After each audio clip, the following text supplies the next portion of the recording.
देखो chapter government budget की second video आज अपन स्टार्ट करने वाले हैं। यहाँ पर आगे का टॉपिक, लास्ट क्लास के अंदर हम लोग गवर्नमेंट बजट की डेफिनेशन पढ़ चुके थे कि गवर्नमेंट बजट क्या है। एक एनुअल स्टेटमेंट है, जो एनुअल स्टेटमेंट क्या दिखाएगा कि गवर्नमेंट के आने वाले साल के लिए एस्टिमेटेड यानी कि संभावित खर्चे और संभावित कमाई कितनी होने वाली है।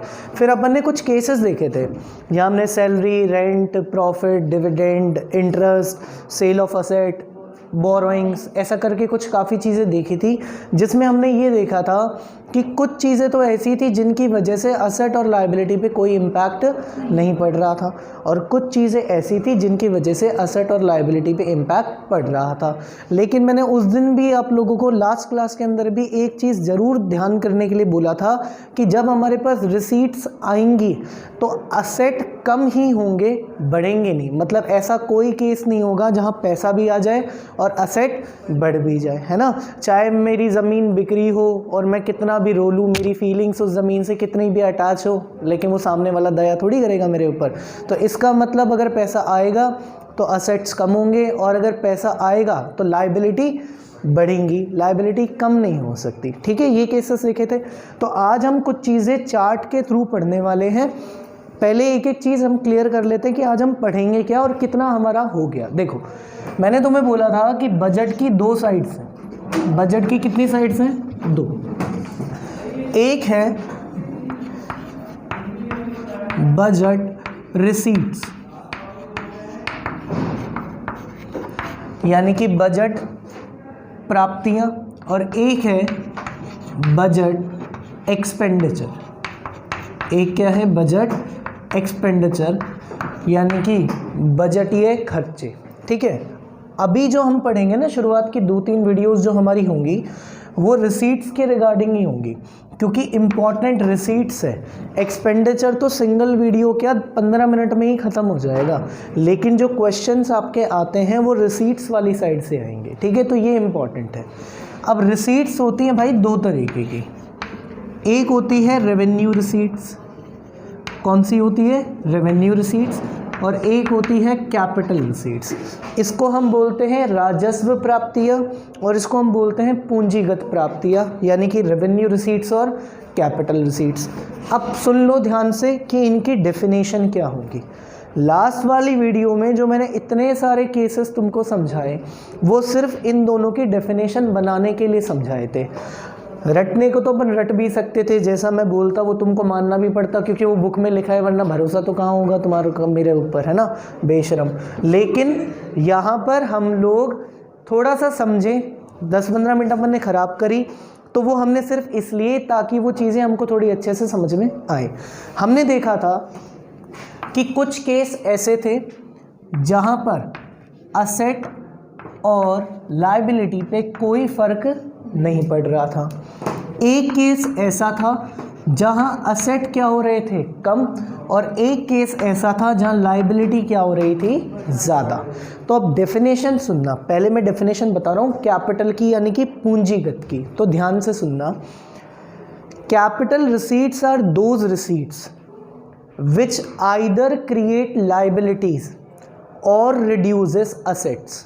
दोबारा सुनना, capital receipts are those receipts which either creates liability और रिड्यूसेस असेट्स। मतलब कैपिटल रिसीट्स यानी कि पूंजीगत प्राप्तियां वो प्राप्तियां होंगी जिनकी वजह से या तो आपकी देनदारी बढ़ जाएगी या फिर आपकी संपत्ति कम हो जाएगी। देखो ध्यान रखना, मैं इसमें आइदर और का इस्तेमाल कर रहा हूँ, यानी कि या वाला केस।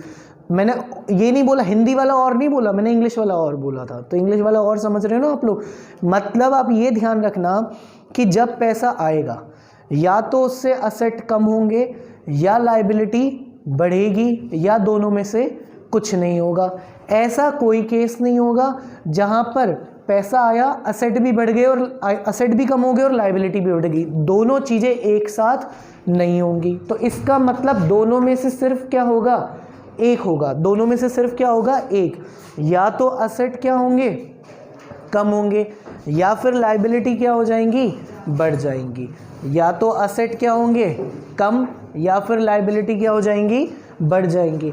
ये वो केस है जो कौन सा है, कैपिटल रिसीट्स का। कौन सा केस है, कैपिटल रिसीट्स यानी कि पूंजीगत प्राप्तियों का। दोबारा सुनना, मैंने बोला कि कैपिटल रिसीट्स वो रिसीट्स होंगी जिनसे या तो असेट कम होंगे या लायबिलिटी बढ़ेंगी।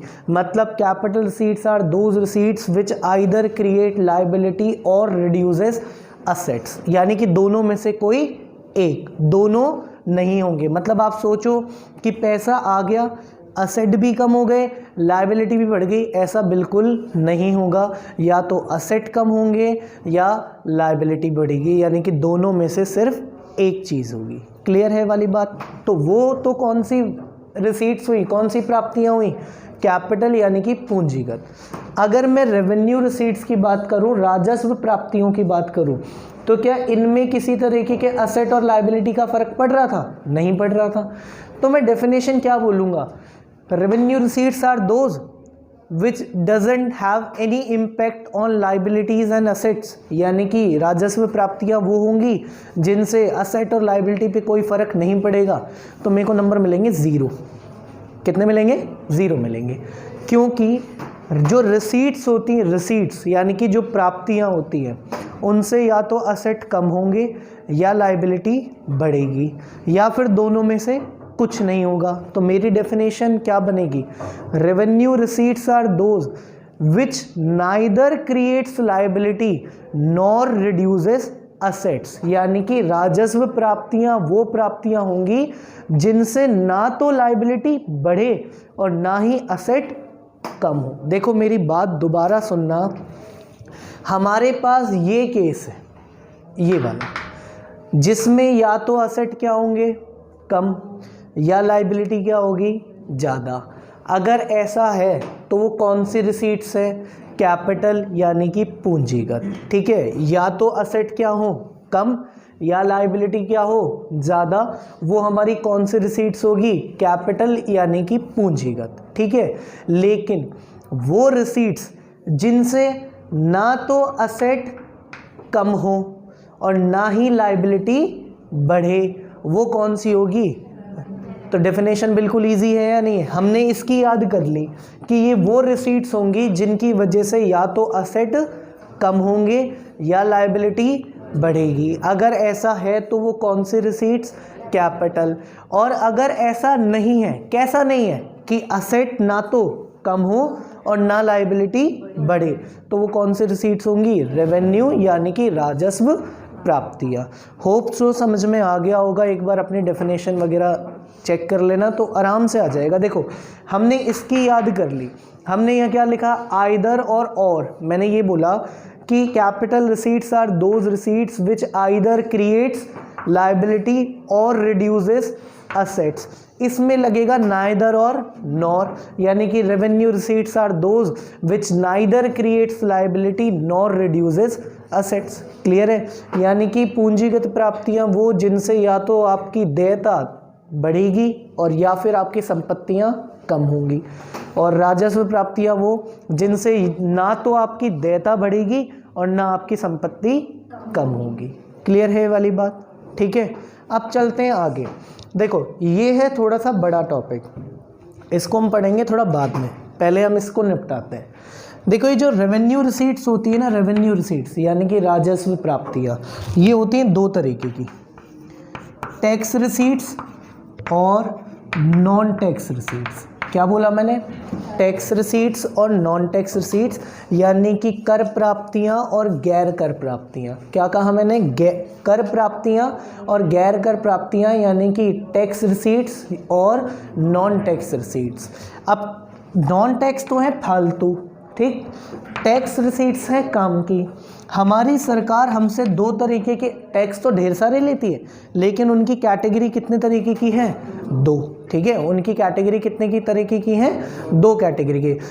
तो देखो वो दो तरीके की कैटेगरी कैसे, जैसे ऐसा होता है ना कि हम अगर नहीं मान रहे होते हैं, हम किसी जिद पर अड़े हुए होते हैं, तो हमारे पेरेंट्स के पास दो तरीके के रास्ते होते हैं हमें समझाने के।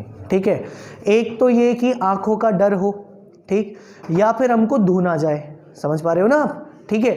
अब सूढ़ने के तरीके तो बहुत सारे होते हैं, हाथ हो गए, चप्पल हो गई, बेल्ट हो गई, झाड़ू हो गई, ठीक, लेकिन कैटेगरी तो एक है ना कि ठुकाई।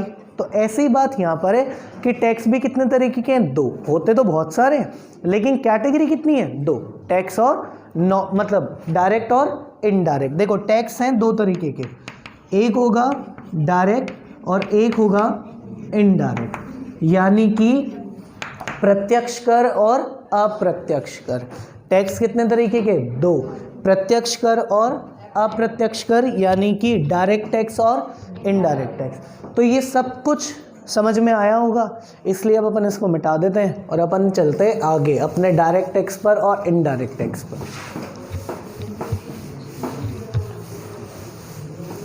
तो देखो हम पढ़ रहे हैं कि जो रेवेन्यू रिसीट्स है, देखो यहाँ बना देता हूँ, रेवेन्यू रिसीट्स जो हैं वो 2 तरीके की है, टैक्स और नॉन टैक्स, यानी कि कर प्राप्तियां और गैर कर प्राप्तियां। और टैक्स कितने तरीके की हैं, 2, कौन सी, डायरेक्ट और, जोश में हो तुम, डायरेक्ट और इनडायरेक्ट, यानी कि प्रत्यक्ष और अप्रत्यक्ष। अब प्रत्यक्ष और अप्रत्यक्ष को हम थोड़ा ध्यान से समझेंगे क्योंकि हमारे आरबीएससी के पॉइंट ऑफ व्यू से ये इम्पॉर्टेंट है, 2 से 3 नंबर का डिफरेंस आता है, ठीक है। देखो डायरेक्ट टैक्स कौन से होते हैं, डायरेक्ट टैक्स वो होते हैं जो किस पर लगते हैं, इंडिविजुअल और कंपनीज पर। किस पर लगते हैं, इंडिविजुअल्स और, अच्छा कंपनी होती है आर्टिफिशियल पर्सन, होते हैं ना आर्टिफिशियल पर्सन, और इंडिविजुअल होते हैं नेचुरल पर्सन, यानी कि जो लोगों पर लगे, चाहे वो व्यक्ति नेचुरल हो या आर्टिफिशियल हो। यानी कि डायरेक्ट टैक्स वो होता है जो किस पर लगता है, इंडिविजुअल और कंपनीज पर। और इनडायरेक्ट टैक्स वो टैक्स होते हैं जो लगते हैं गुड्स और सर्विसेज पर, यानी कि वस्तुओं और सेवाओं पर। देखो डायरेक्ट टैक्स कौन से होते हैं, जो किस पर लगते हैं, इंडिविजुअल और कंपनीज पर। और इनडायरेक्ट टैक्स कौन से होते हैं, जो किस पर लगते हैं, गुड्स और सर्विसेज पे। कैसे कि मानकर चलो कि मैंने साल के 4 लाख रुपए कमाए, पर अब की बार नहीं हो पाएंगे, बड़ा दुख है, लेकिन मानकर चलो कि 4 लाख रुपए कमाए, तो 4 लाख किसने कमाए, मैंने कमाए, तो मैं टैक्स के दायरे में आ गया। तो टैक्स किस पर लगा, मुझ पर लगा, तो मैंने टैक्स दे दिया। अब मेरा फ़ोन भी ख़राब हो गया, अब आप लोगों के लिए वीडियो बनाना ज़रूरी है, वरना रही सही तनख्वाह भी नहीं मिलना बंद हो जाएगी, ठीक है। तो फ़ोन मैंडेटरी हो गया, लेकर आना पड़ेगा।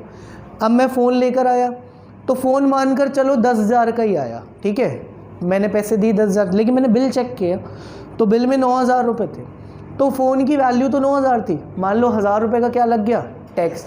तो टैक्स मुझ पर नहीं लगा था, टैक्स किस पर लगा है, फ़ोन पर। मैं नहीं लेता, अगर कोई और लेता तो टैक्स मैं थोड़ी देता, टैक्स कौन देता, वो दूसरा व्यक्ति देता।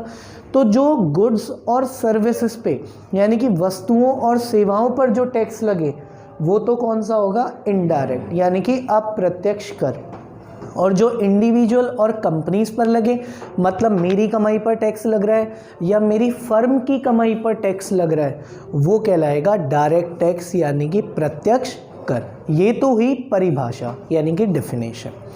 अच्छा, इसके एग्जांपल्स भी हो सकते हैं।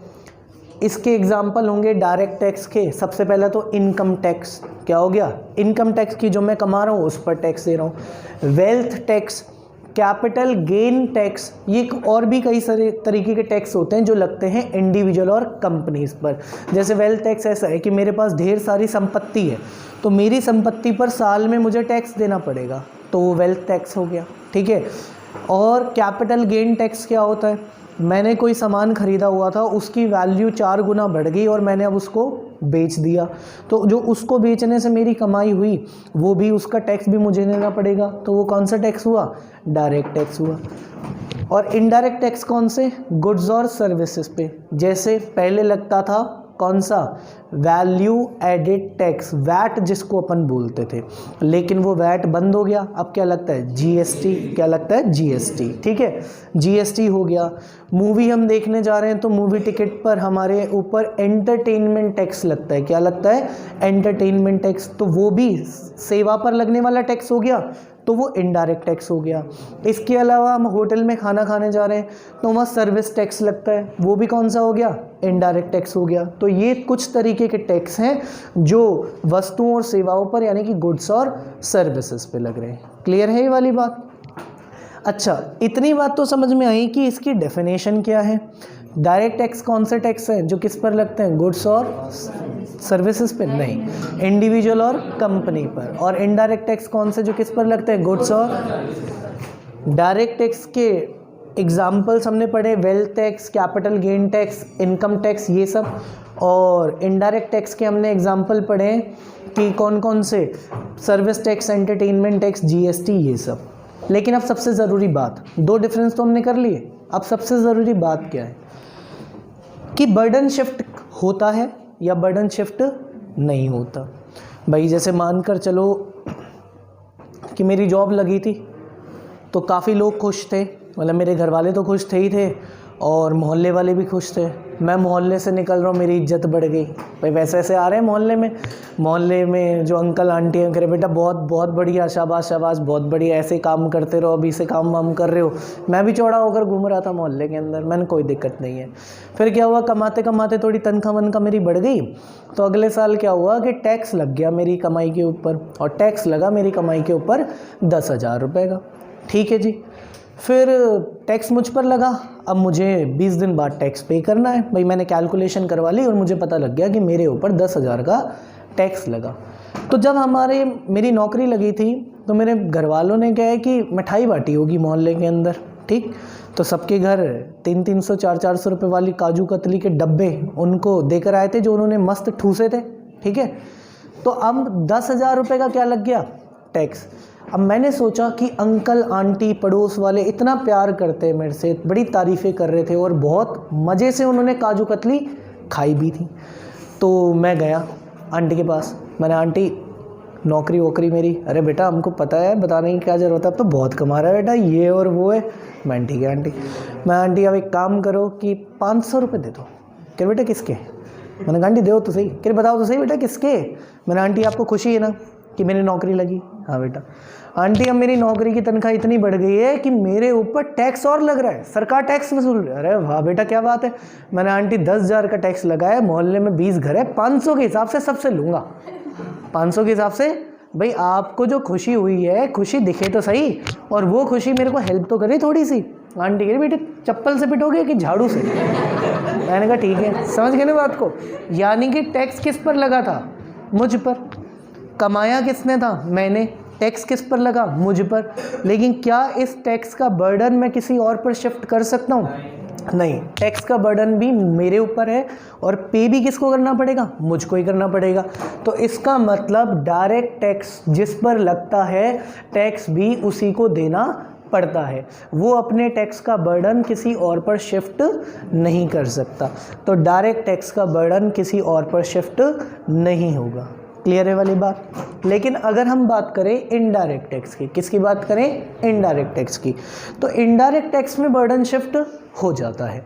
कैसे हो जाता है कि जैसे मानकर चलो कि एक ए पर्सन था, उसने किसी बी पर्सन को 1 लाख रुपए का माल बेच दिया। कितने का माल बेच दिया, 1 लाख पर। जिस तरीके का सामान बेचा गया और जिस तरीके का सामान वो बनेगा उस पर लगता है 10% का टैक्स। तो इसका 10% का टैक्स मतलब 10,000 रुपये। सामान किसने खरीदा है भाई, बी ने।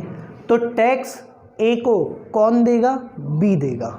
ठीक है, बी ने दे दिया। चलो अब बी ने इस सामान को ख़रीदा है, इस पर कुछ मेहनत करी है और इसको कुछ और बेहतर सामान बनाकर आगे किसी फैक्ट्री में बेच दिया, या आगे किसी होलसेलर को बेच दिया। किसको बेच दिया, होलसेलर को। तो बी ने सी को ये सामान 1.5 लाख रुपए में बेचा। कितने में बेचा, 1.5 लाख रुपए में। तो जो बी पर 10,000 रुपये का टैक्स लगा था, बी ने ये कहा कि भाई लाख रुपए का माल मैंने खरीदा, ठीक है, मैंने टैक्स दिया, लेकिन वो लाख रुपए का माल मैंने यूज़ थोड़ी किया है। उस लाख रुपए के सामान को मैंने आगे किसको बेचा है? सी को बेचा है। तो जब यूज़ सी करेगा तो ये 10,000 का टैक्स मैं क्यों दूँ? तो मैं किससे वसूलूंगा वो टैक्स? मतलब बी किससे वसूलेगा वो टैक्स? सी से। तो 1.5 लाख का माल बेचा है, तो सी से 10% के हिसाब से टैक्स कितना वसूल लिया? 15,000। कितना वसूल लिया? बी ने 10,000 इसको दिए थे, बी ने सी से 15,000 लिए और 10,000 इसको दे दिए। यानी कि अब आप देख पा रहे हो कि ए से तो माल किसने खरीदा था? बी ने, और टैक्स लगा किस पर था? बी पर। लेकिन बी ने इस टैक्स का बर्डन आगे माल बेचकर किस पर शिफ्ट कर दिया? सी पर। यानी कि इनडायरेक्ट टैक्स में बर्डन शिफ्ट हो गया। अच्छा, सी ने बेचा वो सामान डी को, एक रिटेलर को। किसको बेचा? रिटेलर को। रिटेलर को वो सामान बेचा गया मान लो 2 लाख रुपए में। कितने में बेचा गया? तो 2 लाख का 10% कितना बन गया? 20,000। तो अब होलसेलर कह रहा है, सी कह रहा है कि भाई मैंने सामान लिया और सामान मैंने यूज़ तो किया नहीं, तो सामान मैंने किसको बेचा है? तो जो टैक्स मुझ पर लगा है वो मैं किससे वसूलूंगा? डी से। इसका मतलब बी ने बर्डन किस पर डाला था? सी पर, और सी ने अपने बर्डन को आगे किस पर खिसका दिया? डी पर।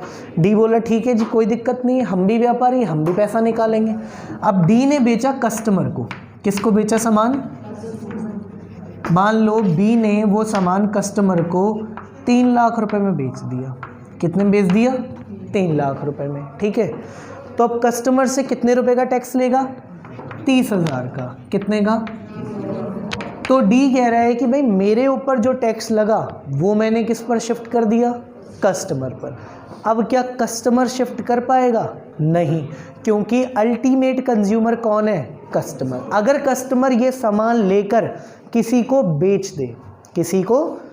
दे तो कस्टमर उससे टैक्स वसूल लेगा, ठीक है। लेकिन अब जब यूज़ ही कस्टमर कर रहा है तो टैक्स का बर्डन शिफ्ट होगा ही नहीं। अब आप देख रहे हो एक्चुअल में टैक्स लगा किस पर था?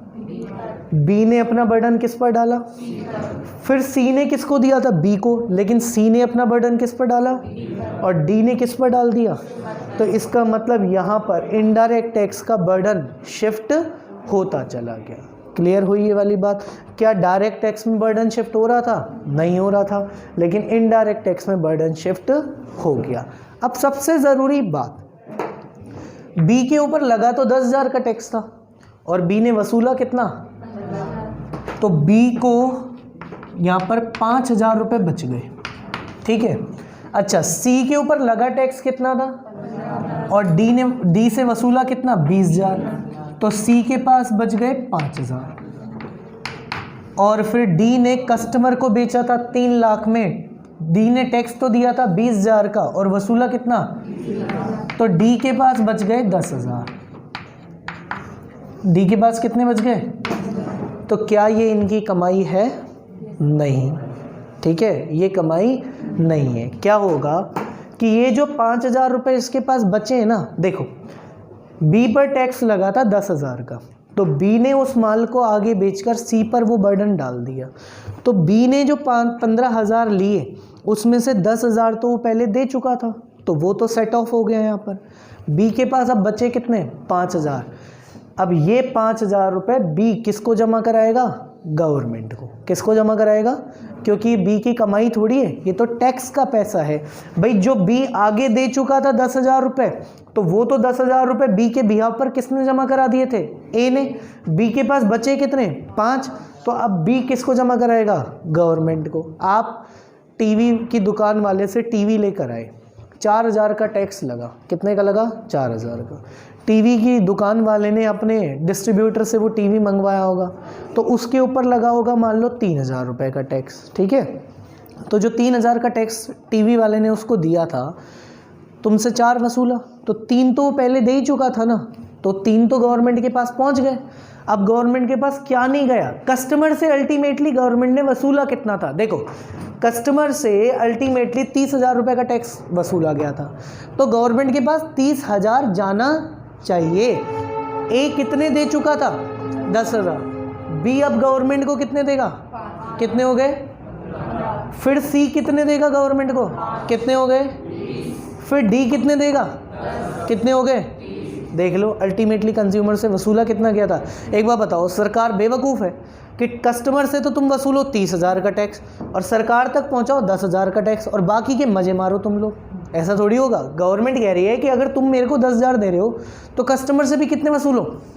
अब अगर तुमने कस्टमर से ज़्यादा वसूला है तो जो तुम हमारे पास जमा करा चुके हो वो तो बहुत बढ़िया है, और जो तुम्हारे पास बचाव रह गया वो आके जमा करवा देना। अभी हर साल जीएसटी के फ्रॉड पकड़े जाते हैं, हर साल। वो जीएसटी का फ्रॉड होता क्या है, वो यही तो फ्रॉड होता है। लोग क्या करते हैं, बिल बना कम का, टैक्स दिया कम, बिल बनाया आगे जागे ज़्यादा का, टैक्स वसूल लिया ज़्यादा, और बचा हुआ टैक्स जेब में डाल दिया। फिर होती है जीएसटी वालों की कार्रवाई, और उसके बाद जो टैक्स बचा होता है वो तो लेकर जाते ही जाते हैं और ऊपर से पेनल्टियाँ और लगा कर जाते हैं। तो ये होता है जीएसटी फ्रॉड। 2-2 करोड़ के जीएसटी फ्रॉड पकड़े जा रहे हैं लोगों के। आप सोचो 2-2 करोड़ रुपए लोगों ने अपनी जेब में भर लिए। किसका पैसा था वो, सरकार का। अल्टीमेटली कस्टमर से वसूला कितना गया, 30,000। तो सरकार के पास भी कितना जाना चाहिए, चाहे वो एक बार में जाए या वो अलग अलग स्टेजेस पर जाए, लेकिन जाना कितना चाहिए। तो 30,000 पहुँच तो गया, 10,000 किसने दिया था, ए ने, और 5 और 10 करके किसने दिया, बी, सी और डी ने। ठीक है, तो पहुँच गए ना 30,000 रुपये।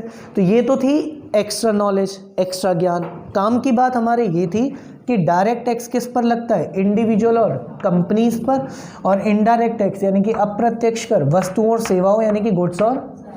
फिर हमने डायरेक्ट टैक्स के एग्जाम्पल देख लिए थे, income tax, wealth tax, capital gain tax. और इनडायरेक्ट टैक्स के एग्जाम्पल देख लिए थे, जीएसटी, वैट पहले चलता था, सर्विस टैक्स, एंटरटेनमेंट टैक्स।